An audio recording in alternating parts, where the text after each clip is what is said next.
Hello everyone, TLSG here, back again with another daily Marvel Snap video. Today we just had the third refresh of our token shop, and we've finally got one that I'm excited to pull. Now, I've been saving all of my credits. I'm not spending them until we get the potential empty collector reserve issue resolved. I want to make sure that before I go on a spending spree of about 20,000 tokens, that everything is kind of put in place and where it needs to be. And so with the last refresh, we finally see a Series 5 card in Shuri in our token shop. And so this is, for me, going to be an instant buy. If you are not trying to complete an entire collection, I don't know if you buy her right off the bat or not. I know she's going to be strong, but 6,000 tokens is a big price. And so for me, I'm shooting for a complete collection that's going to be kind of hard to maintain, especially if you're closer to a free-to-play status. If you're wanting to be closer to free-to-play, you may aim at just collecting all Series 4 and then wait for the Series 5 cards to drop down to Series 4 so that they're less rare and they're easier to attain. But for me, since I'm wanting to create as much content as quickly as possible for you guys, we are going to be aiming for a complete collection. Let's go ahead and we're going to send it. We are unlocking Shuri. Now, Shuri has the on reveal double the power of the next card that you play. So this is going to be kind of versatile. Right off the bat, she's a 2 power, so there may be some kind of Mr. Negative deck that you can slot her in to do some kind of crazy things. If it's a Mr. Negative along with a Sera, she becomes a 1 cost if she's inverted, and then you can do some kind of crazy things. I don't know how consistent that is going to be. And so with these decks and with these brewing experiments, I want to try to find consistent decks that are going to perform well in the vast majority of games, not just in a highlight reel.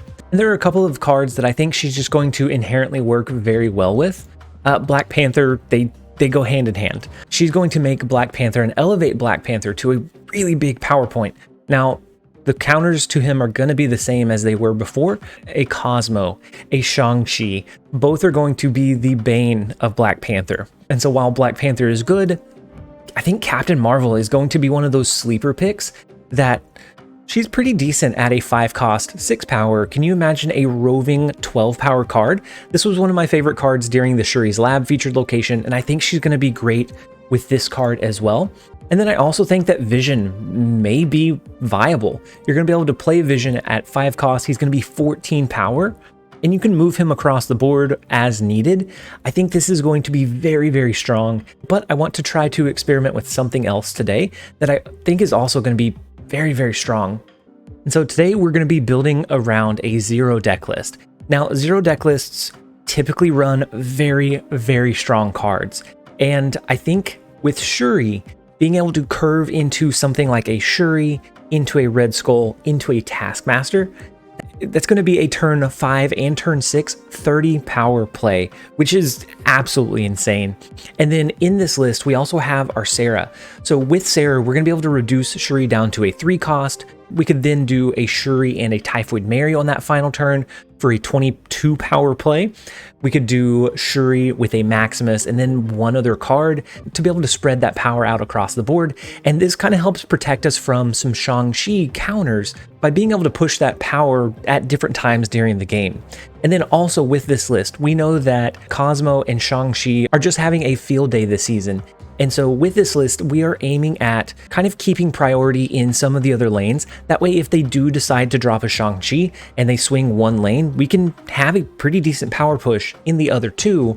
And it's going to be hard for them to win the 2 out of the 3. We want to put ourselves in a position that if we lose our big power Red Skull or our big power Typhoid Mary or big power Maximus, that it's not going to completely derail our entire game. So we're looking at consistency here.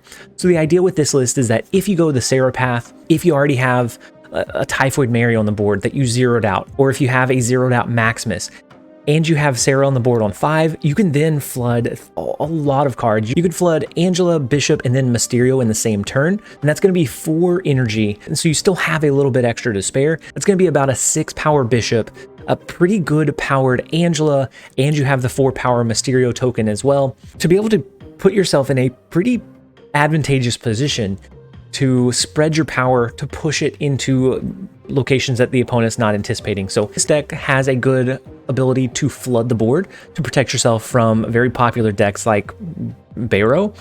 And it also has the ability to go very, very big if the opponent is running something that we know is not going to be maneuvering our cards across the board, and something that we don't have to worry about a Shang-Chi. And so I think this one should be pretty consistent. Let's go ahead and jump into a couple of games, and we will test it out together. First up, we have Trump. I'm not sure if this is the Hearthstone Trump, and I'm not sure if he still makes content on Marvel Snap, but if so, that's phenomenal. It looks like he's running a Deadpool deck, so he's most likely going to have Venom, some destruction tools, some pretty decent power pushes that we need to kind of keep an eye out for. The first couple of locations here don't really serve us all that well. We are going to go ahead and drop our Angela. I think we might even just... Ooh, Olympia helps us out by allowing us to draw into 2 extra cards. We can go ahead and play our bishop into the far right lane. That's going to give us a really big push once we end up dropping our Mysterio. We can drop Sera on 5. We may go with the kind of flood path instead of the really high power push path. That's going to allow us to kind of spread out our power all the way across the board. Now, he does help us clear up Savage Land, which was one of our bigger concerns. And so since we don't have Shuri in hand, I think we go ahead and we play our Zero. We play Zero Maximus. Next turn, we can end up doing a Sera play, and then we can just flood an obscene amount of power onto the board. And we're going to be able to spread it out wide so that I think even if he has a high power play, we should be able to kind of outmaneuver it. That's what we're aiming for. That's what we're shooting for here. And then every card that we play, of course, is going to buff up our bishop. Every card that we play into the bishop lane, so the Mysterio token, or into the Angela lane, also triggers Angela's bonus. So we're going to have a pretty decently powered lane. Every time I see Shuri, I just want to play her straight onto the board, but I don't know that she is the best play for every game. Now, we could do Shuri into a Red Skull, and that lets us win one lane almost hands down. But I don't know that that is our path. And I'm not sure how Shuri interacts with Venom. I think it would double his power before he absorbs everything. So I think her on reveal would trigger before his. And so that's not going to be a good combination for us either. I think we go ahead and play our Sera into Olympia.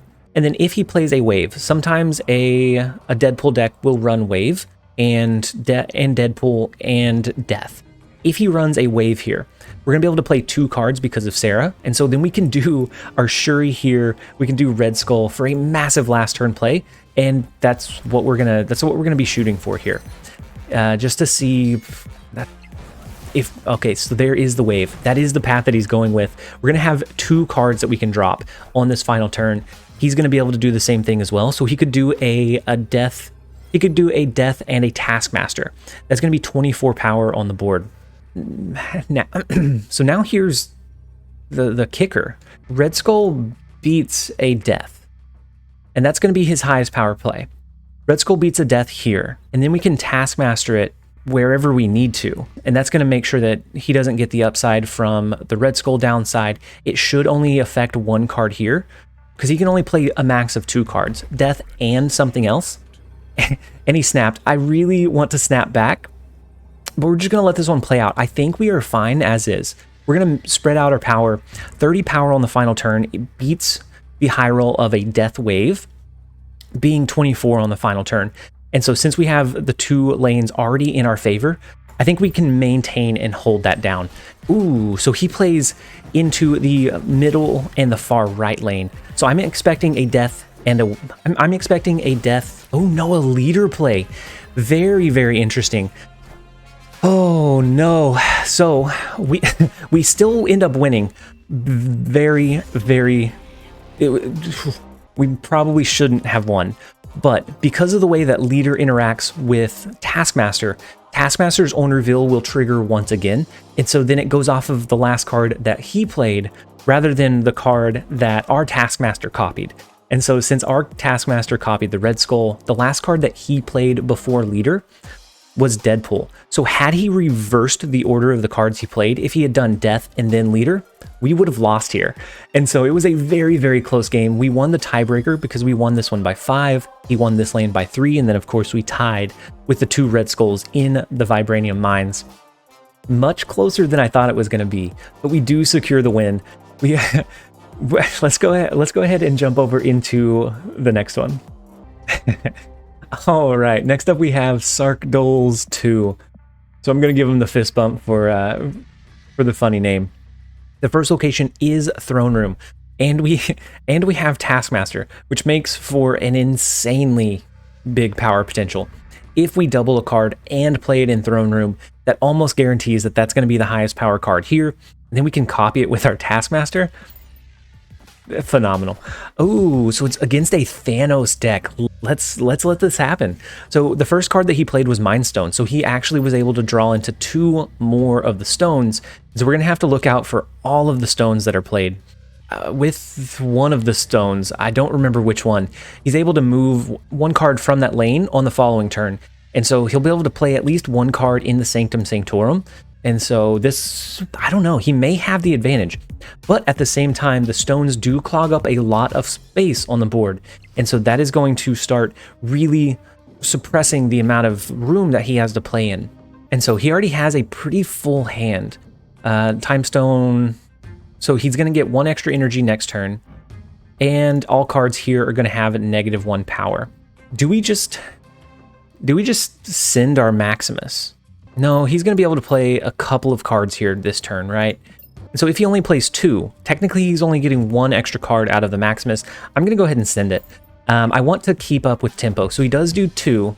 That the Space Throne does cause him to draw into a card, so he's actually not getting any upside at all from the Maximus. Because right now he has 6. He would have drawn 1 extra card, bringing him to 7 at the start of this turn. But we're just going to force him to draw into it about a half a second earlier. We didn't get punished for the Maximus play.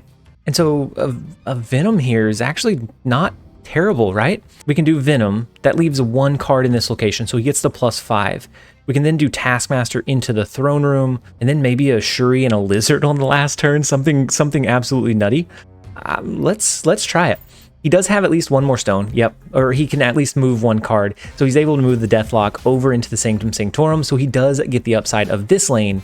We just have to make sure, there goes our Red Skull, which was going to be massive. But then there's the Quinjet. It does come in a little bit late. He's already played all of the stones, and so I think we're okay there.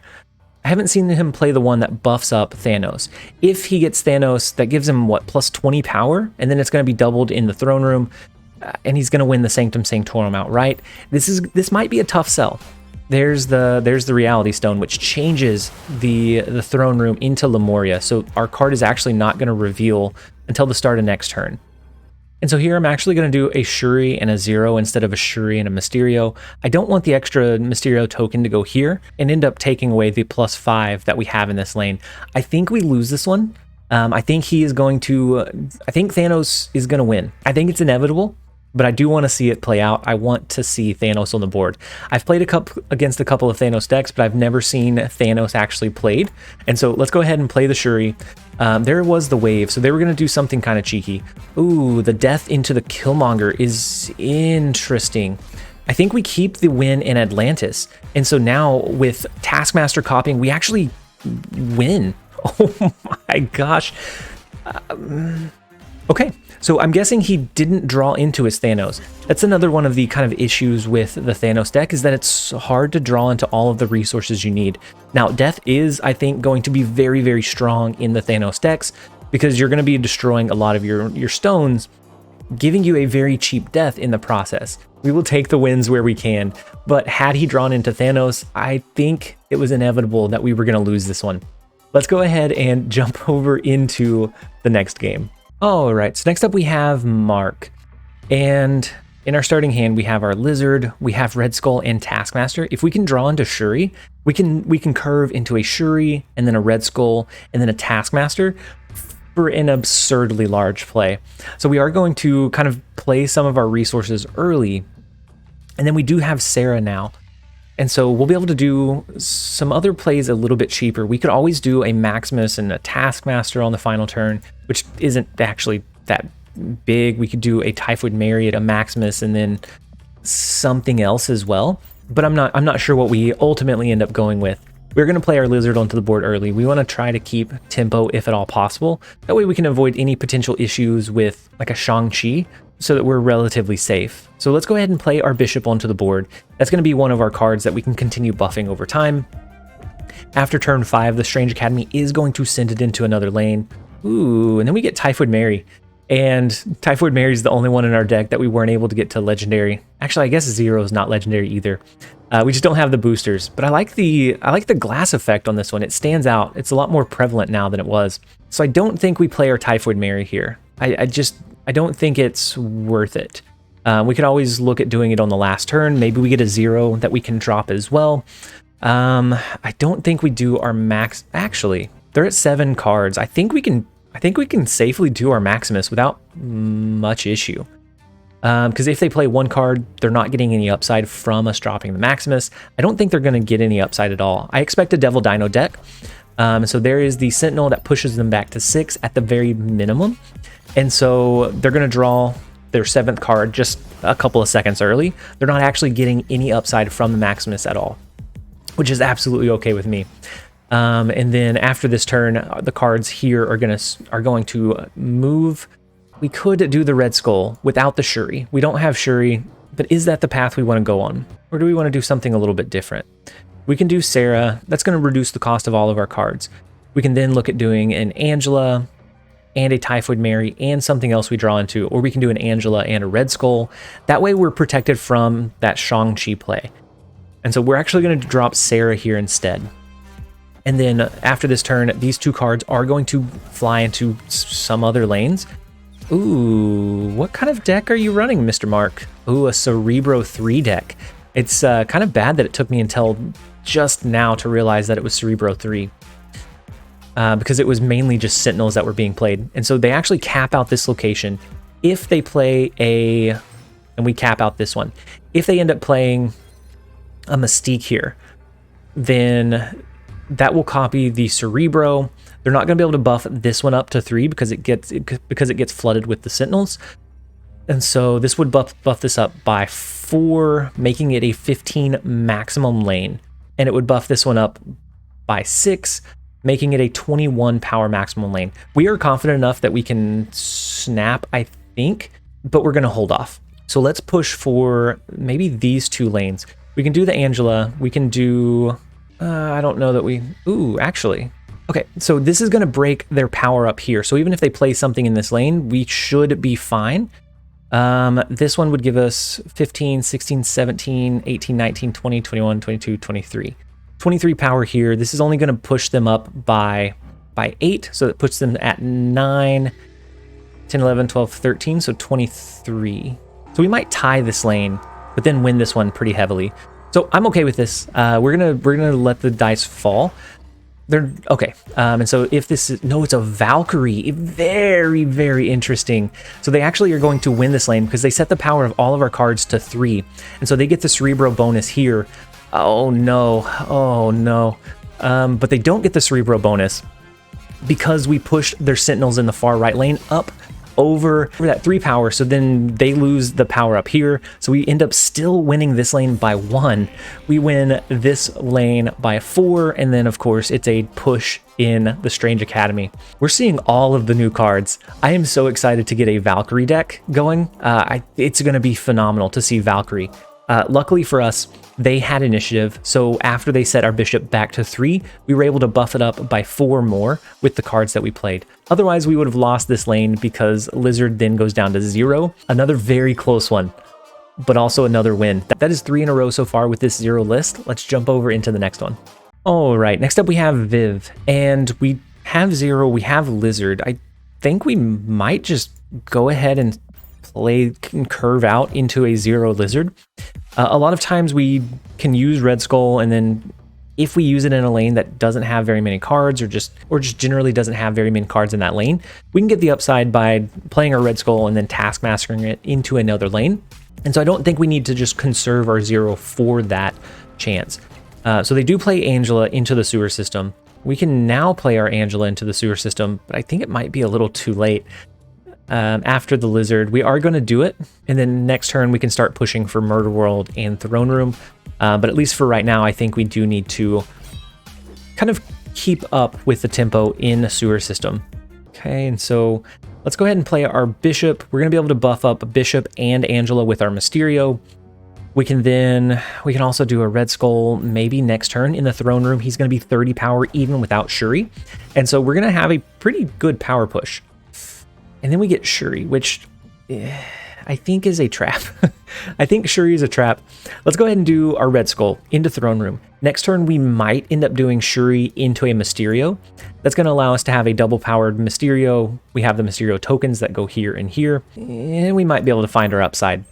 But as long as they don't have a way to take care of the Red Skull, then we should be okay. They do have Sera, so they're going to be able to flood a lot of cards onto the board. They could have the counterplay of a Shang-Chi here, and then they can play an additional card as well. So I'm going to push for the left lane. We're going to have to hope that they don't have a Shang-Chi. If they do, then they can swing Throne Room pretty easily. Otherwise, we're going to be pushing and competing for Murder World. We're going to be able to have 8, 9, 10 power, 11, 12 power push in Murder World. And they snapped, so I anticipate the Shang-Chi coming in. But we're still... This is a whole new world. We're going to let this one play out. If I was confident, and I think I know that they're going to have a Shang-Chi. If I was confident that that was going to come down, I would retreat. But we are past 100. We are in the experimentation phase with all of the new patch updates, all of the new cards. And so let's go ahead and let it play out. I expect them to win Throne Room pretty heavily. But if not, then I think we can win the left and the right lane, because the left lane is going to have a pretty big power push. And honestly, I don't know if Shuri doubles Mysterio or not. I hope it does, but we'll find out here. And so the lizard into the Killmonger, which is fine, into the Carnage in Throne Room, which is also fine. Ooh, it does double Mysterio, which actually was just enough to push us over the edge so that we could win that location. Had it not doubled Mysterio, we would not have been able to win Murder World. Now, I don't think if we played the real Mysterio here, I don't think it would have doubled how we needed it to. But since this was the first Mysterio that revealed, it doubled his power. That was one of those interactions that you don't see very often. I'm glad it turned out in our favor, but it could have very easily swung the other way. Let's go ahead and jump over into one more match. All right, next up we have Gabbington, and we have a pretty decent setup in our starting hand. We have the Angela, we have the Bishop, we have Maximus for a last turn power push, as well as a Venom. The Iceman does end up hitting our Bishop, and they played into the Vibranium Mines, which tells me that they might be running like a zoo deck, and they're okay with shuffling extra cards into their deck. Maybe. That's a lot of Vibranium to overcome. Now, at 1 cost, 4 power is good, but if you... Oh, man, and then the Lechugia? What are these locations? Do we want rocks, or do we want Vibranium? We're gonna choose Vibranium. Oh, man. So now they do have the Vibranium. We want to hold off on using our Maximus just because we don't want to allow them to draw into those extra resources if at all possible. We do have Zero, so we can do Zero and Maximus. But since Iceman hit our Bishop, we can actually play Bishop into the Crimson Cosmos. So we're going to do that instead of shuffling extra cards into our deck. We might do a Zero Maximus next turn. It just depends on what we see. Ooh. So the rescue could be curved into a Professor X maybe.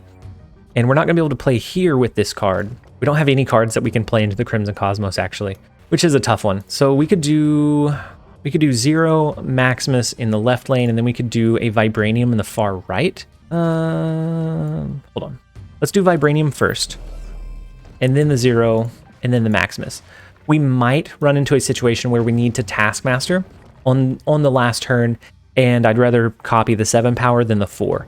And so we're going to pay attention to our play order. If they do a Professor X mid, then there's no way we can keep up with that power. They're able to play 2 cards. One is an Enchantress.